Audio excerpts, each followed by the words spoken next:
quiero compartir una reflexión y también una enseñanza para los nuevos. Si podemos poner en pantalla el PowerPoint, ordenamiento 2016, apartamiento 2016.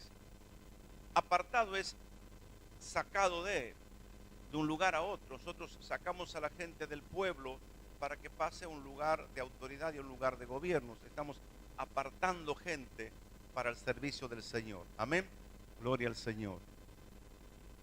Queremos dar una enseñanza que tiene que ver para que todo es mejor si se comprende lo que se va a hacer. Quiero compartir brevemente sobre lo que es el gobierno de la iglesia. Las distintas iglesias o denominaciones tienen distintas formas de gobierno según ellos puedan entender cómo es el gobierno de Dios.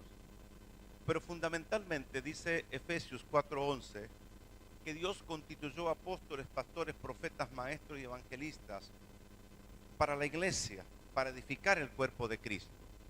Entonces, los apóstoles, profetas, evangelistas, pastores y maestros, según Efesios 4:11, son lo que se llama el presbiterio. A esta gente, Dios los ha llamado para que cumplan una función de gobierno. Entonces los capacita para tomar decisiones, para impartir la palabra, para enseñar, para instruir.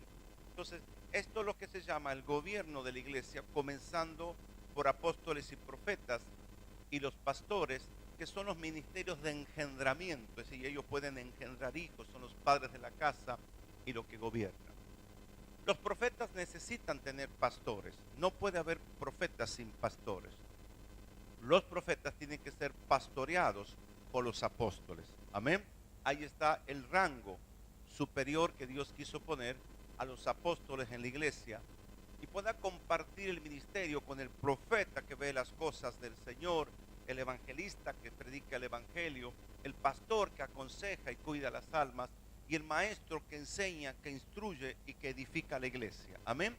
Estos 5 ministerios pueden estar en las congregaciones o puede estar el pastor, ¿no es verdad? Generalmente lo que son los pastores y los apóstoles son los que gobiernan la iglesia. Luego se activan los otros ministerios. El pastor, según la dimensión de su tarea, puede ejercer un rango apostólico. Hay iglesias que solamente tienen el pastor, ¿no es verdad? Pero cuando uno funda una iglesia como apóstol Pablo, comienza siendo solamente él. No puede haber un presbiterio si estaba solamente Pablo. Luego predica, y cuando predica entre los discípulos comienzan a activarse los dones, los ministerios que hoy vamos a reconocer. Amén. Esto es el gobierno de la iglesia y esa es forma lo que se llama el presbiterio. Estos ministerios u oficios, también se llama oficios, a los cuales se llega por un llamado soberano de Dios. Nadie puede decir un día, quiero ser evangelista. Dios tiene que decirte qué es lo que vas a hacer. No es una elección personal. Dice que Él constituyó. Las personas tienen que sentir en algún momento el llamado del Señor. Y puede ser un llamado a alguno de estos 5 ministerios. Lo primero es un llamado y es soberanía divina. Dios determina quién va a hacer una cosa u otra por la escritura de Efesios 4:11. Luego que una persona siente un llamado, tiene que obedecer al llamado. Y comienza lo que se llama el periodo de preparación. Aparta más tiempo que el común denominador de la gente para orar, buscar al Señor, estudiar la Biblia, tal vez ir a un seminario o desarrollar una capacitación. ¿Por qué? Porque yo fui llamado y tengo que prepararme para eso. No es ya un creyente, ya aunque no tiene ningún rango, tiene un llamado. Por eso la gente dice, yo tengo un llamado profético, prepárate. Tengo un llamado de maestro, estudia la Biblia. No podemos a nadie poner en un ministerio si antes no se ha preparado. Luego esta persona preparada tiene que practicar el oficio, tiene que comenzar a activar. Entonces la iglesia comienza a darle oportunidades, comienza a ser maestros de la escuela bíblica, son maestros de la escuela de vida, los mandamos a abrir una célula si es un evangelista, los mandamos a que ellos practiquen el oficio. Todos los oficios se van practicando dentro de la iglesia. La iglesia le da la oportunidad a aquellos que tienen un llamado a desarrollar su llamado dentro del cuerpo de la iglesia, entonces tiene que practicar el oficio. Si yo estoy llamado a ser pintor y empezar a pintar aunque sea la bicicleta, pero ya comienzo a practicar. Entonces lo que hace la iglesia es brindar un campo propicio para que los ministerios se desarrollen, que es el ejercicio del oficio. Luego esa persona tiene que ser ministrada de una manera especial como ministro, porque esa persona tiene que ser probado y aprobado. Vienen las pruebas ministeriales, y esa prueba ministerial es para todos los ministerios, para que cada uno de ellos sea formado en el carácter. ¿Por qué? Porque el don viene de parte de Dios, pero el desarrollo o la transformación del carácter tiene que ver con cuanto yo le dé lugar a Dios que me cambie. Y mire, para todos los que van a ser ordenados y los que tienen un llamado, nuestro ministerio es directamente proporcional al poder que tenga cuando seamos transformados. Si nosotros no dejamos que Dios nos transforme y permanece el carácter viejo, es terrible un don con un carácter no transformado. Es decir, la persona es mezquina, es avara, desordenada, manipuladora, lo que fuese, pero tiene un don. Y eso es terrible. Entonces, como el don es de Dios, yo voy a permitir que Dios transforme mi carácter para que el don fluya libremente.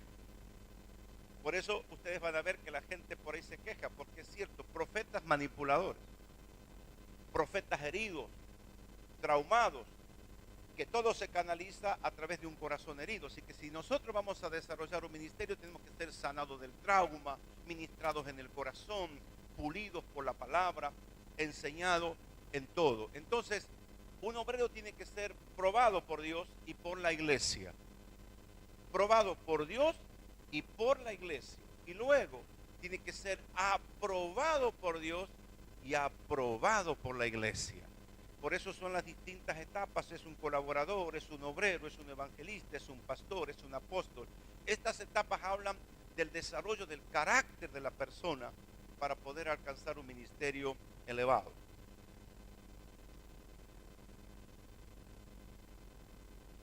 Luego viene el reconocimiento. Cuando el joven o la jovencita acepta el llamado, se prepara, comienza a ejercer, comienza a activar dentro de la iglesia, es probado, es aprobado.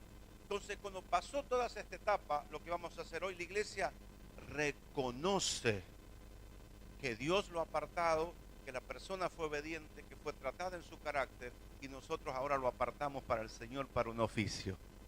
Este es el proceso, digamos, que todo llamamiento tiene que tener en cuanto a que hay un llamado. Amén.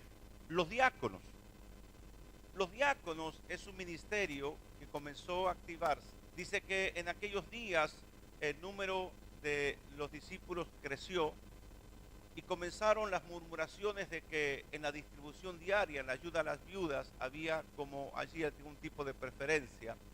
Entonces los 12 convocaron a todos los discípulos.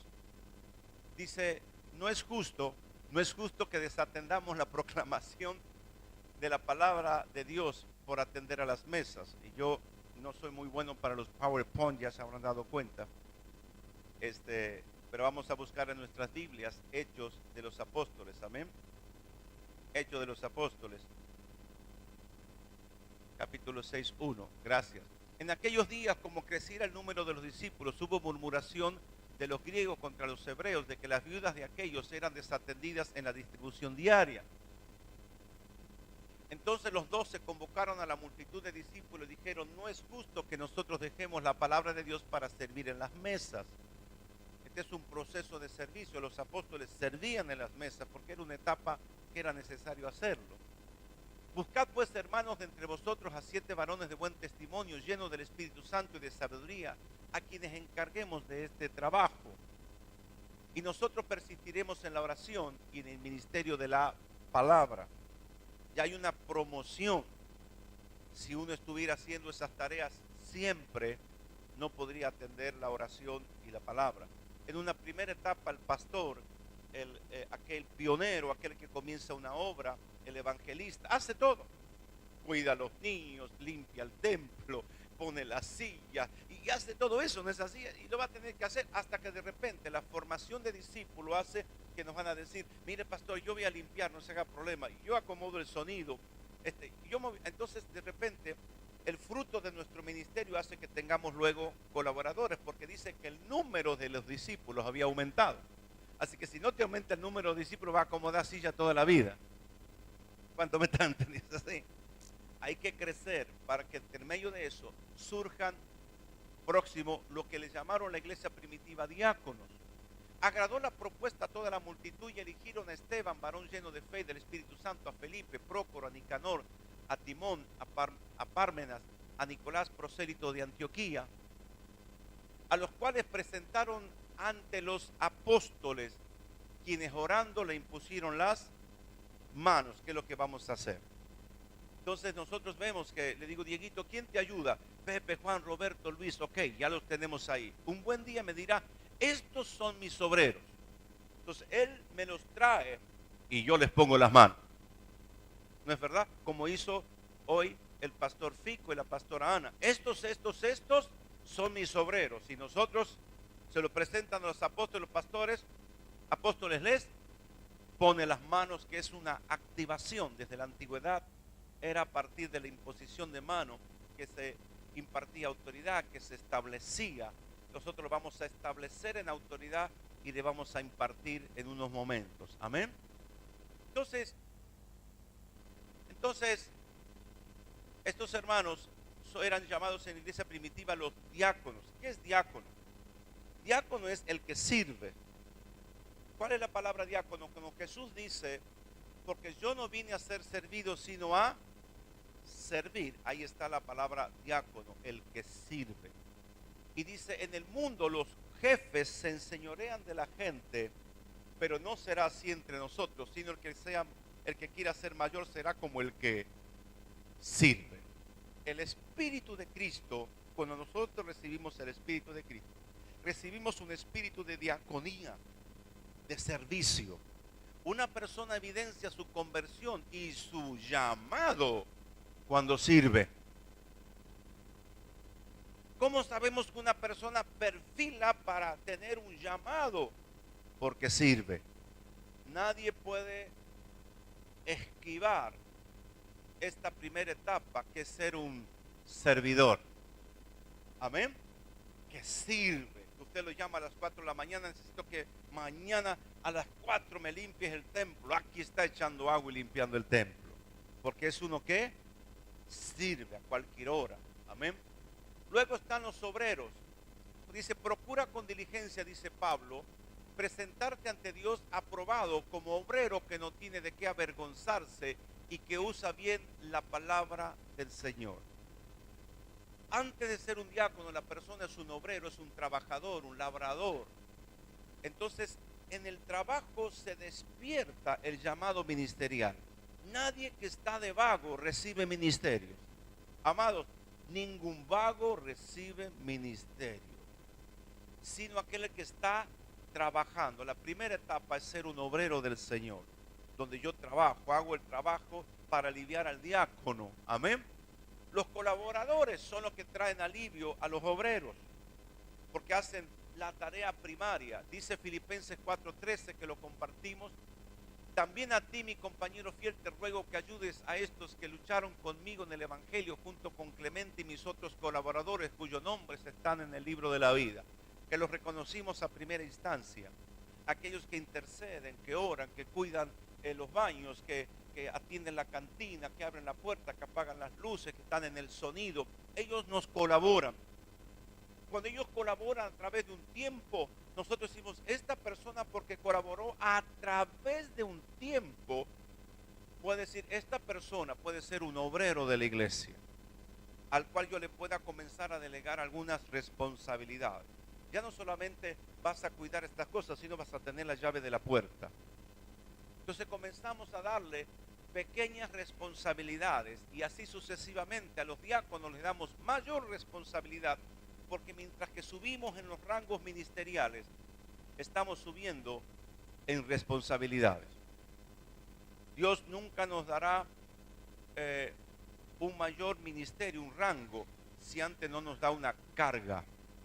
Antes del ministerio hay una carga. Dios me da una responsabilidad. Yo soy, vamos a hablar cuando hablemos de los diáconos, yo soy responsable de esta área. Yo soy la persona que va a dar cuenta de esta área y tenemos carga por eso. La próxima, por favor. Dice la palabra en cuanto a los ministerios. Dice apóstol Pablo en la primera carta que escribe a Timoteo, capítulo 3, verso 1. Esta palabra es fiel. Si alguno anhela ser obispo, desea una buena obra, pero es necesario que el obispo sea irreprensible y tenga una sola esposa, sobrio, prudente, decoroso, hospedador, apto para enseñar, no afecto al vino, ni pendenciero, ni codicioso de ganancias deshonestas, sino amable, apacible, no avaro, que gobierne bien su casa, que tenga a sus hijos en sujeción y en toda honestidad. Pues el que no sabe gobernar su propia casa, ¿cómo puede cuidar la iglesia del Señor? Creo que seguimos un poquito. 6. No debe ser un neófito, no sea que se envanezca y caiga en la condenación del diablo. Por eso es importante el proceso. Le damos que cuide los baños, que cuide la puerta, que cuide una célula. ¿Por qué? Porque si de repente le damos un grupo de gente, se comienza, que nos pasó, lo vimos como iglesia, a enseñorear de la gente. Y más lo usa el diablo que Dios, porque es un neófito. La palabra neófito tiene que ver con la botánica, un brote nuevo. Entonces es una plantita muy frágil a la cual no se le puede dar responsabilidades, ¿no? Entonces no se le puede dar responsabilidades, una plantita nueva, no se le puede poner carga ni pedir fruto. Por eso un neófito es un nuevo, digamos. También es necesario que tenga un buen testimonio de los de afuera para que no caigan en descrédito en los lazos del diablo, cuidar nuestro testimonio. De igual manera, los diáconos deben ser honestos, sin doblez, no demasiado afectos al vino, ni codiciosos de ganancias deshonestas, y deben guardar el misterio de la fe en limpia conciencia.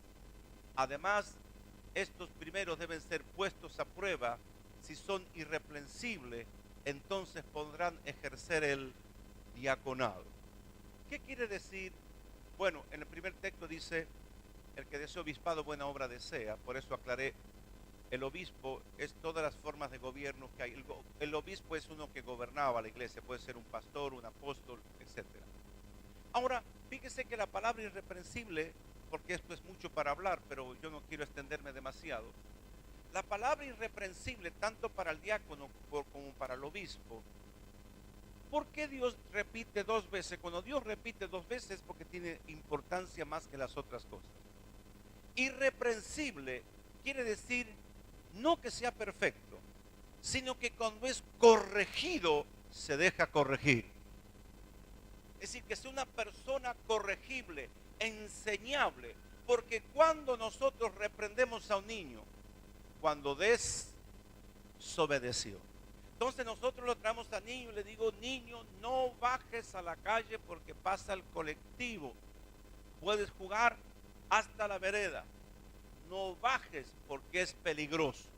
Entonces cuando nosotros le estamos instruyendo, cuando le estamos corrigiendo a alguien, aunque haya cometido un error, al hijo, al discípulo, mire discípulo, mire hijo, esto estás haciendo mal. Vas a tener que cambiar, vas a tener que corregir. Cuando una persona es corregida y acepta la corrección, es irreprensible. No te veo el entusiasmo. Entonces Dios no dice que nosotros para ejercer un ministerio seamos perfectos, sino que seamos irreprensibles. Yo no necesito que me reprendan. Cuando me dan una orden, la cumplo. Cuando me corrigen, acepto la corrección. Y ese es indispensable para Pablo. Dice que tanto diácono como obispo sean irreprensibles. Así que cuando la madre corrige a un niño, cuando el pastor corrige a un discípulo, nosotros sepamos que Dios nos está corrigiendo. Que Dios nos está corrigiendo. Y yo enseñaba ayer, creo, de que primero Dios nos corrige con un silbo apacible. Luego nos pone frenos, porque dice la Escritura, no sea como los mulos que hay que ponerle frenos para conducirlos. Entonces primero Dios te dice, deja de hacer eso. Y luego como, deja de hacer eso. Y luego Dios disciplina a sus hijos. Hay muchas iglesias, hermanos, que no quieren disciplinar. Entonces la gente vive como quiere. La iglesia tiene que disciplinar, porque un padre disciplina a sus hijos porque los ama. Si un padre no disciplina y corrige a sus hijos, van a errar perpetuamente. Es como que no tienen padre. ¿Qué hace el padre? Enseña, instruye y corrige. Entonces Dios nos habla así a nosotros de una manera personal. No hagas esto. Me habla en el mensaje del domingo, en el devocional. Vino un hermano, me trajo una palabra. Dios nos habla de muchas maneras para que yo corrija el rumbo. Luego comienza el tratamiento de Dios. Me pone freno y me pega un tironcito para que corrija el rumbo. Y luego, si yo no corregí el rumbo en el amor del Señor, me disciplina. Ministraba una vez a alguien y me dice: tengo un dolor de ciática. Le digo: es disciplina del Señor. Yo me acuerdo, una vez estaba orando y el Señor me pone en mi corazón hacer 3 días de ayuno. Digo: Señor, me consagro a ti, yo obedezco lo que Dios me estaba mandando. Y digo: Señor, voy a hacer viernes, sábado y domingo ayuno, Señor. Hice muy bien el viernes el ayuno y el sábado tiré la toalla y abandoné el ayuno. Me vino una lumbalgia que yo no te puedo decir. Yo sabía perfectamente que era una disciplina del Señor. Pero nunca me quepó la duda. Dios me estaba disciplinando. ¿Sabe por qué? Dice: apresúrate a cumplir mis votos. Y Dios no suelta la palabra porque sí. Apresúrate a cumplir mis votos. Por eso yo digo: Señor, voy a hacer ayuno, más vale que lo haga. Señor, voy a traer una ofrenda de pacto, más vale que lo haga. ¿Cuánto me está entendiendo? Voy a dejar de hacer esto, más vale que lo dejes de hacer. Cuando Dios nos muestra algo, mire, yo en mis años de cristiano he aprendido esto. Dios te muestra y tú tienes que obedecer. Mire, nadie lo sabe porque estabas orando ahí en tu cuarto: oh Señor, tal cosa, y el Señor te dijo: deja de hacer esto porque te tengo una tarea. Porque cada vez que Dios nos pide algo es porque nos quiere promover. No es que quiere quitarnos un placer porque Dios es malo, pero a veces placeres que te conducen al fracaso ministerial. Hay amistades que Dios no quiere que tengamos. Y Dios nos habla una y otra vez que dejemos: pero yo lo quiero a mi amigo. Pero te va a alterar el propósito. Y yo voy a hablar un poquito de eso. La próxima placa, por favor. ¿Se está entendiendo? ¿Qué es lo que Dios espera de todos los que son reconocidos por la iglesia? Dios debe ocupar el primer lugar en nuestras vidas. Hay veces que se enseña de este modo: primero es la familia, luego la iglesia, luego Dios. O primero Dios, luego la familia y luego la iglesia. Mire, hermano, primero es Dios, segundo es Dios y tercero también es Dios. ¿Por qué? Porque la familia está en Dios y la iglesia está en Dios. Si nosotros tenemos una comunión con Dios, seremos los mejores padres del mundo. Si nosotros tenemos una relación con Dios, tendremos un harto ministerio en la iglesia. No es que son órdenes distintos. Si tenemos una relación íntima con el Señor, nosotros podemos ser buenos en nuestra familia y buenos ministros en la iglesia. Dios primero, Dios segundo, Dios tercero. Él me enseñará a dar el amor a la familia y Él me enseñará a cumplir mi rol en la iglesia. Segundo, se espera de los amados conectados con el cuerpo donde sale el flujo de Dios. Amados, es fatal desconectarse de la iglesia. Es fatal. ¿Sabe qué es fatal? Es muerte. Dice Jesús: sin mí nada pueden hacer. Entonces nosotros estamos en el cuerpo de Cristo, que es la iglesia. No podemos desprendernos del cuerpo porque claramente dice el Señor que no podemos hacer nada. No hay ministerio extra iglesia. Los ministerios son dentro del cuerpo, por el cuerpo y para el cuerpo. Los ministerios son ministerios del cuerpo y de la iglesia. Nadie puede decir, yo tengo un ministerio aparte. ¿Dónde está tu pastor? Hemos visto profetas, pero que son profetas porque Dios le ha dado un don, pero no tienen pastor los profetas. Son más peligrosos que mono con navaja. Nada hicimos por tener un don. El don es de Dios. Dios nos da un pastorado, Dios nos da un apostolado, Dios nos da un ministerio profético, Dios nos da un ministerio evangelístico. Si una persona ora por la gente y se sana, si una persona ora por echa fuera demonios o predica el evangelio y la gente se convierte, ¿dónde está? Si Dios te ha dado eso, lo que nosotros tenemos que hacer es rendir nuestro don al Señor. Por eso esa canción que decimos que echamos nuestras coronas delante de Él, rendimos el llamado y dejamos que Él nos trate en el carácter, ¿no es verdad? Pero nosotros debemos estar conectados siempre con el cuerpo, tener siempre a mi pastor para contarle mis proyectos, mis ideas, mis sueños, para ser enseñado, corregido y supervisado. Dispuestos a pelear por la cosecha y trabajar por ella. Dice la Escritura que el labrador antes de cosechar debe trabajar primero. Nosotros queremos el resultado, frutos, gente para los evangelistas, gente. ¿Cómo vas a tener gente si no le predicas el evangelio? Y no es que mandemos a predicar a otros, nosotros debemos predicar. Todos los primeros años que nosotros tuvimos este privilegio de fundar una iglesia, los 4 primeros años, lo único que hicimos predicar, mañana, tarde y noche, por las calles, por la casa, por aquí, con campañas, íbamos a Barrio Este y gritábamos. Después el Señor nos dio un megáfono y predicamos con un megáfono y salimos, hicimos una campaña por año, invitamos un evangelista para que ministre, invertimos tiempo, dinero. La primera etapa nosotros debemos predicar. Si usted quiere levantar una gran cosecha, siembre mucha semilla. Entonces, no podemos pretender cosechar si no hemos sembrado primero. Y segundo, debemos cuidar la cosecha. Evangelistas tienen que cuidar la cosecha, dar la vida por la cosecha. Nadie me va a quitar lo que yo he sembrado. Luchar y estar dispuesto a darlo todo por esa cosecha. Cuidar la cosecha porque nos costó mucho. Amén. Luego dice, dispuestos a evolucionar y desarrollar carácter.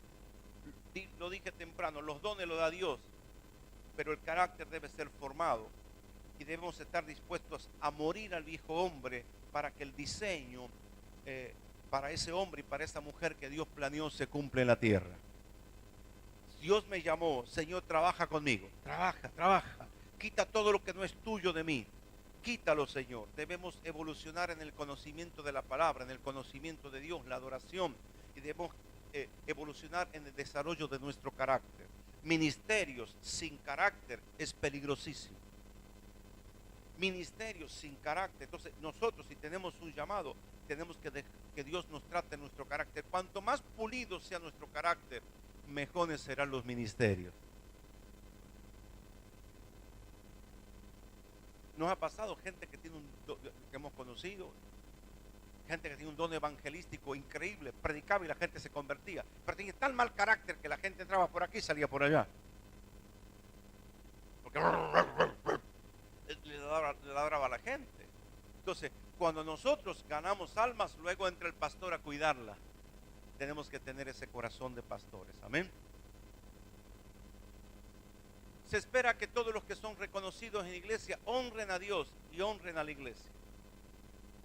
Defender nuestra fe, escucha esto, y nuestra doctrina, y ser radicales y no tibios. Hoy están de moda las oraciones ecuménicas, donde se pone a orar con el musulmán, con el judío y con el no sé qué, porque todos oramos al mismo Dios. No es verdad. Aquel está orando a Alá, este no sé a quién le está orando, y este le ora a Krishna, y este no sé qué. Yo entendí que hay un solo Dios verdadero y un solo camino que se llama Jesucristo. Entonces, no podemos ser tibios a la hora de la doctrina, no podemos ser tibios. Nunca me van a ver en una reunión ecuménica. Sí debemos respetar la fe de los otros, que es otra historia, por ahí lo hacen entrar a muchos. Hay que respetar, yo respeto al musulmán, señor musulmán, señor judío, señor Hare Krishna, señor lo que fuere, yo lo respeto. Yo no me meto con usted, voy a respetar. Si usted quiere caminar con las manos, camine con las manos. Pero no me voy a juntar a usted negando mi fe. Este le ora a los ídolos y está a la par mía. Yo no creo en los ídolos. Yo no creo que tu oración sea la misma que la mía. Yo no oro a Alá ni a los ídolos. Yo lo oro al único Dios verdadero. Hay un solo Dios. Hermano, las reuniones ecuménicas es el negar a Dios. Hay un solo Dios. Jesús fue radical. Antes de mí vinieron ladrones, vendrán. Yo soy el único. Nadie llega al Padre si no es a través de mí. Eso es, Padre, que mi hijo elija la religión. Eso es ecumenismo. El Señor enseñó a los judíos, esta es la verdad, esta es la palabra de Deuteronomio capítulo 6. Y le dice, y esto le enseñarán a vuestros hijos y a los hijos de vuestros hijos. ¿Cuándo ha visto usted que en la escritura que un judío le diga, podés creer lo que quieras? Al Señor tu Dios adorarás. Y solo a Él, Baruch atah Adonai Eloheinu. El Señor nuestro Dios es uno y solo Él es Dios y no hay otro Dios. Eso se llama radicalidad. Tienen que ser radicales porque Jesús fue radical. Entonces, honrar a Dios es la radicalidad de mi doctrina. Dice, estar siempre dispuesto con mansedumbre a dar razón de vuestra fe. Yo con mansedumbre voy a decir, yo creo en Dios y creo que Él ha enviado a Jesucristo y a nadie más. Y Jesucristo es Dios y vino en carne y murió en la cruz y resucitó por mí y por toda la humanidad. Y no conozco otra verdad que esta. Esta es la verdad. Y dice Jesús, todo lo demás son falsos profetas. Los que vinieron antes y los que vendrán después. Yo soy el camino, yo soy la verdad y yo soy la vida. No sé si alguien tiene duda de la radicalidad de Jesús. Nadie llega al Padre si no es a través de mí. Yo soy el agua de vida, yo soy el pan de vida, yo soy la roca, yo soy la verdad, yo soy la sabiduría. Jesús la tenía requete mil clara. Yo sé quién soy y sé a dónde voy. No podemos tener otro espíritu que el espíritu de Cristo. Por eso debemos honrar a Dios. ¿Cómo honramos a Dios? Nuestra fe honra a Dios. Y honrar la casa. Debemos honrar la casa, honrar la iglesia, defender la casa. Porque si alguien hiere al cuerpo, nos está hiriendo a todos. Si alguien atenta contra el cuerpo. Yo tengo dos hermosos testimonios, ¿no? Que me gusta contarlo de vez en cuando. Un pastor amigo se encuentra con otro y dice, ¿vos estás con Baloy? Sí, yo estoy con Baloy. Porque Baloy, le dice, mira, si vas a hablar de Baloy, quiero que sepas que lo amo y lo respeto.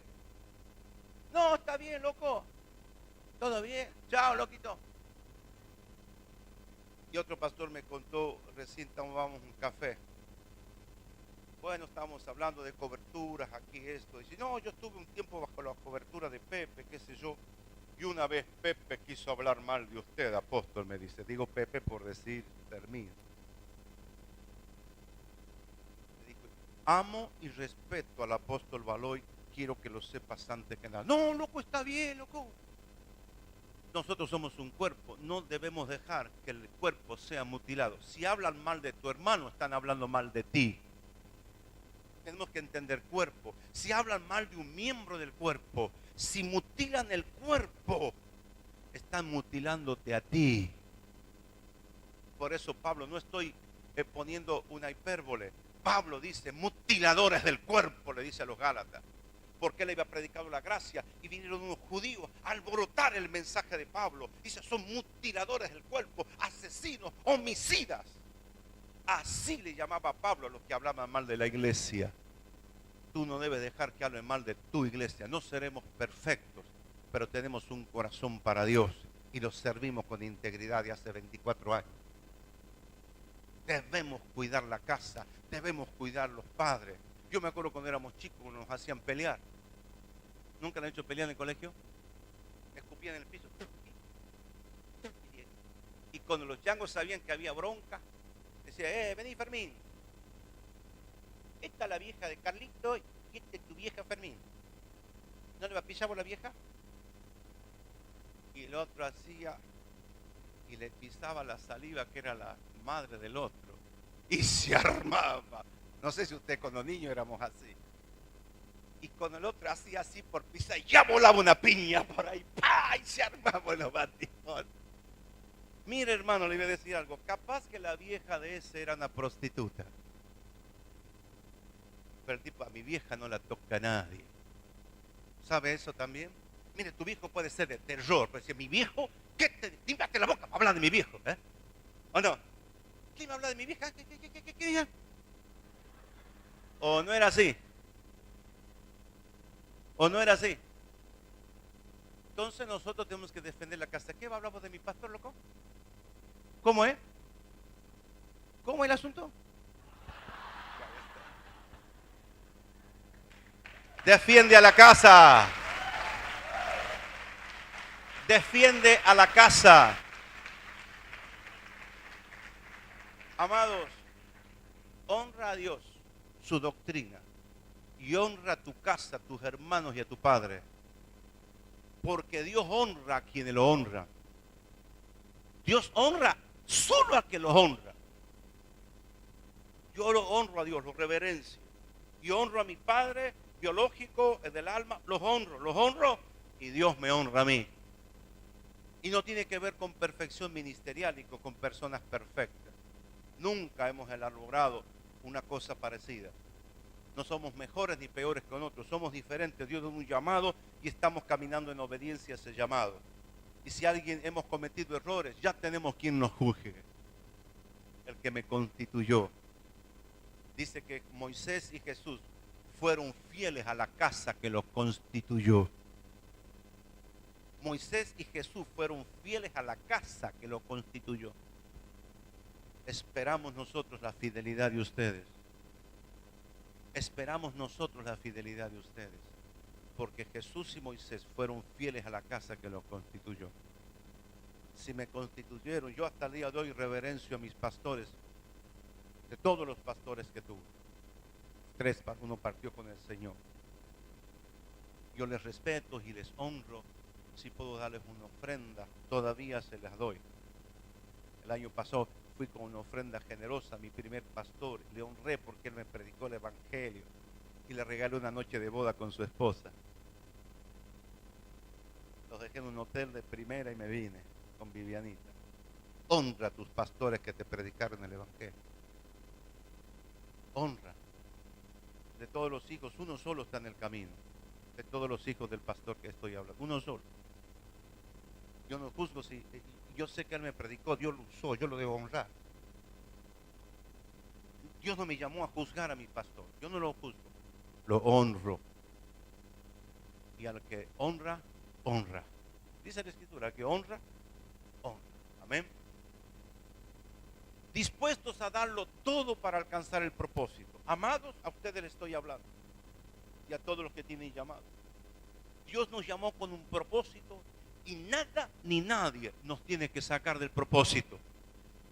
Ni un trabajo, ni una pollera, ni un amigo, ni una novia, tengo un trabajo allá en el sur que me pagan 50,000 pesos.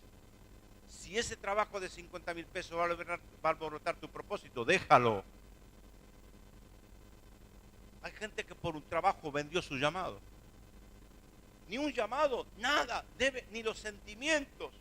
Acá tuvimos la triste experiencia que se fue Pepita porque la corregimos, no quiso hacer, no fue irreprensible, se tomó el palo y se fue. Ay, yo me voy porque se fue mi amiga. Y ella es mi amiga. Por una amistad perdieron propósito. ¿Cómo yo voy a alborotar el propósito eterno por una amistad o por un trabajo? ¿Cuánto me está entendiendo? O por una cuestión de placer, el sexo o lo que fuere. Amado, debemos amar nosotros el propósito y el llamado, y que nada ni nadie nos saque del propósito eterno. Ninguna persona, ni principal, nada me sacará de mi llamado. Entonces debemos darlo todo para alcanzar el propósito. Darlo todo. Darlo todo. ¿Qué significa darlo todo? Sin reservas y sin límites.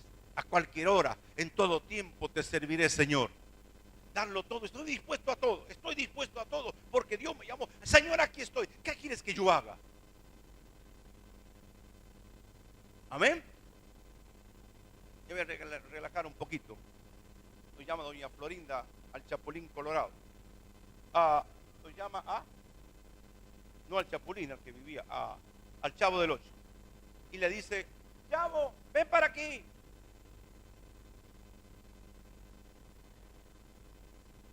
¿Quieres ganarte un peso? ¿A quién hay que matar? ¿Cuánto han entendido la parábola moderna? Si el Señor me llamó, Señor, ¿qué quieres que yo haga? ¿Cuánto está entendiendo? ¿Qué es lo que hay que hacer? Estoy dispuesto a todo. No sé si no le por los amenes se me hace que no me han entendido. Aquí estoy, Señor. ¿Qué quieres que yo haga? No tengo límites y no tengo reserva. Lo que tú me pidas, eso haré. Ay, me hace frío allá por Rusia. Pero si tú quieres, yo voy a Rusia. ¿Hola? A mí me gusta ser soltero. Quiero que te cases. Me caso. Es así. Yo voy a hacer, mire, nosotros tenemos hermosos testimonios de gente que dejó trabajo, dejó familia acá en la iglesia, dejó lo que ellos consideraban algo superior. Hay gente aquí que llegó fanática del fútbol, pero fanáticos venenos, ¿no? Y se convirtieron. Y el fútbol dejó de ser un dios para ellos. Hay gente que se convirtió, pero sigue siendo un dios el fútbol, ¿no? Comparte ahí cabeza a cabeza con el Señor. Es así. Señor, ¿qué quieres que deje? El fútbol lo dejo, los amigos lo dejo, el trabajo lo dejo. ¿Qué quieres que yo quiero alcanzar propósito? Entonces, una persona que siente un llamado tiene que estar dispuesto a darlo todo para alcanzar propósito y disfrutar el llamado y gozarse con los otros que sirven.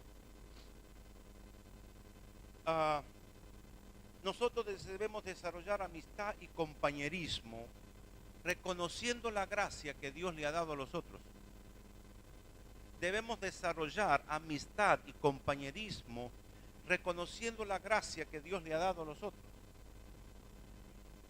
Los ministros tienen que ser amigos de ministros, porque van a servir, van a pasar horas juntos, orando, tomando decisiones. Ya van a dar cuenta que sus mejores amigos van a ser ministros.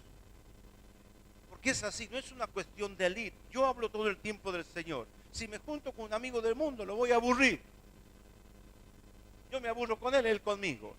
Pero yo voy a hablar de los negocios de mi padre con gente que está en los negocios de mi padre. Es decir, nosotros tenemos que desarrollar un compañerismo reconociendo la gracia de los otros y gozarnos con ellos, que serán los verdaderos amigos de la vida. Los verdaderos amigos de tu vida no es un mundano, es otro siervo del Señor. Tu mejor amigo tiene que ser otro siervo. Porque servimos al mismo Dios. Yo me voy a juntar con gente que ama a Dios, que lo sirve. Vamos a hablar de los negocios del reino. De fútbol hablarán los otros, yo hablo del reino. Y de la farándula hablarán los otros, yo hablo del reino. Los que hablan de la farándula, que hablen con los que se junten con los de la farándula. Los que ven novelas, que se junten con los que ven novelas. ¿Has visto la novela? ¿Has visto el último capítulo? Mire, yo era un fiasco el lunes en el trabajo. Trabajé 12 años en la administración pública. ¿Has visto la? No vi la novela. ¿Has visto quién ha ganado el domingo? No sé quién ha ganado el domingo. No era mi tema. No sé si no es mi tema. Pregúntame qué tal tuvo el domingo el culto. ¿Qué se predicó el domingo? ¿Qué unción, qué promesa atrapaste? Nuestros mejores amigos, sus mejores amigos van a ser ministros, siervas y siervos, reconociendo el rango, la gracia que Dios le ha dado al otro, vamos a gozarnos. Y finalmente, todo lo que hagamos tiene que tener el sello de Dios. ¿Sabe cuál es el sello de Dios? El amor. El sello de Dios es el amor. Predicamos, aconsejamos, ponemos sillas, oramos, intercedemos, cuidamos el baño. Cualquier tarea que hagamos tiene que estar sazonada con el amor de Dios. Esta tiene que ser la principal motivación por la cual nosotros, el motor tiene que ser el amor por los perdidos, el amor por el discípulo, el amor por el hermano. tiene que ser el amor. ¿Cuántos me dicen amén? Y finalmente, mis amados, aceptemos la verdad revelada de que lo que estamos viviendo ya pasó en el diseño divino y solo nos queda caminar por este camino de bendición que Dios preparó. Este día ya sucedió en el mundo espiritual. Este día ya sucedió. Este día ya sucedió. Dios conoce el antes, el actual y el futuro. Este día ya sucedió. Debemos aceptar la verdad revelada, que lo que estamos viviendo ya pasó en el diseño divino y solo nos queda caminar por ese diseño de bendición que Dios preparó para nosotros. ¿Cuántos lo creen que Dios te llamó en el vientre de tu madre? Dios te llamó en el vientre de tu madre. Dios te llamó en el vientre de tu madre. Ahí te dio el don, ahí te dio el ministerio. Adelante a la victoria, que todo saldrá bien porque Papá del cielo así lo dispuso. Amén.